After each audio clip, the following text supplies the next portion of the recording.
Mr. Transformers 96 here. In the video, I'm going to talk about a newly shown item, and this time it is from the Transformers Masterpiece series. It's going to be Jazz.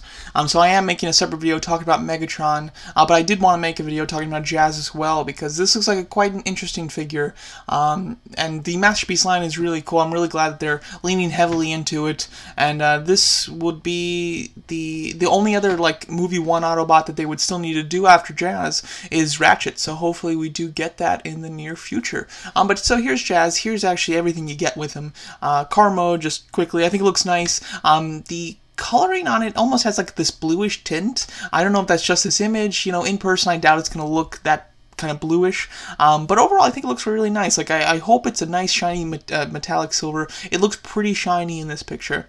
He does come with his attachable gun. He comes with an attachable like destroyed spine piece for a really cool feature, and then he comes with like a little Sam running with the cube, which I think is kind of fun. It's really unnecessary, but it's kind of fun. I mean, if you like put together a really nice diorama from movie 1, having that little Sam in there would be pretty neat actually. So it's, you know, that one's unnecessary, but hey, I'll take it. But going over the actual Transformer, here he is. He's looking really nice. I actually really do like his look. For me personally, Jazz is, like, I'm not a huge fan of Jazz. Like, he's fine, but I've never really gravitated towards him. And then as far as needing an updated figure, you know, I actually think that they did a really nice job with the first movie Jazz figure. Like, I think that that's a really nice figure. And then the newest one in the Studio Series line is a good figure as well, and it's in like a slightly better scale, so that's cool. So you know, there hasn't been like a terrible Jazz figure in my opinion, but this is, of course, is going to be the best Jazz on the market. Paint wise, I think that's where this one's really going to soar. And his hands look like it looks like they nailed his hands here, which is really cool. He has very unique hands, which neither of the other deluxes got in my opinion. But here the hands look really nice. The transformation, it looks just as tight as the deluxes, really. There's not a whole lot of, like, kibble-wise, he doesn't look like he has any less than a lot of the other Jazz Transformers, because he does still have a backpack from what we can see. But I do like his proportions. I think he looks very cool. The head sculpt looks really nice, and it almost looks like his mouth is open a bit, which I like a lot. Jazz was a big talker in the first movie, so I'd much prefer his mouth to kind of be open to kind of represent that.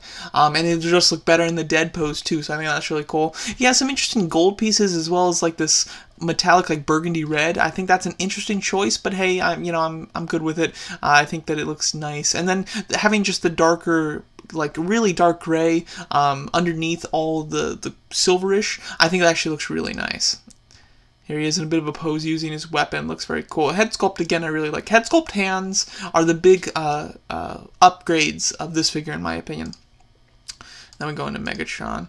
We get the back of the vehicle right here. Looking okay, just really shows you how to store his weapon. Nothing too special. And then there will be a feature where you can take Jazz and rip him apart, which I think is really cool. It's nice that they kind of release these two figures together so that you can kind of like get this type of feature, because obviously Jazz, he doesn't do a whole lot in the first movie, but the memorable thing he does is die. He's one of the only like Autobot deaths, you know, of like an actual Autobot character. He was basically just there so that they could have somebody die at the end. But I think that it's really cool that he comes with the feature to be ripped in half. To be honest, like I don't plan to get this figure. It's not one that I particularly need. I'm not a huge fan of Jazz, and I much prefer the Decepticons, so I'm not going to get this one. But if there is anything that makes me want to get him, it's this feature. And the coolest thing about it is that he comes with like that interchangeable spine piece. I think that's really neat. Because they could have easily just given him the capability to split in half and call it a day, but instead they added that little spine piece, which just adds so much more to the effect, basically, which I think is really cool. So I am pretty into that. So overall, I think this Jazz looks nice. It's going to be $90. It's going to come out in November, and it's about 6 inches tall. So height-wise, he's not very tall. Like, I feel like he's about the same height, maybe slightly taller than the Jazz from the original movie, because that Jazz was actually decently tall. So so he's probably like a little bit bigger than that one. But overall, you know, you're not getting a whole lot for $90. Usually, like the Bumblebee figures, if I'm not mistaken, and Barricade and everything, they retail for $80. So they seem to just have boosted the prices for the Masterpiece figures, because Megatron is quite a bit more than your average Masterpiece figure. So the $90 for Jazz is a bit high. At $80, it would be more reasonable. But for $90, I would only recommend it for people who are like trying to complete the Autobot Masterpiece collection, or that are specifically huge fans of Jazz in particular. Other than that, I don't actually find a huge reason to purchase it, in my opinion. Just because it's so much money, and he's not a character that's particularly big in the movies, and he's not a figure that like is in desperate need of having an update. So, in my opinion, it's a little pricey for what it is, but it does look really nice, and I do like the extra features that he has that really kind of sets him apart from some of the other figures. So yeah, overall, that's my thoughts on this new Masterpiece Jazz figure. Let me know what you guys think of this one, and stay tuned for my video on the Masterpiece Megatron.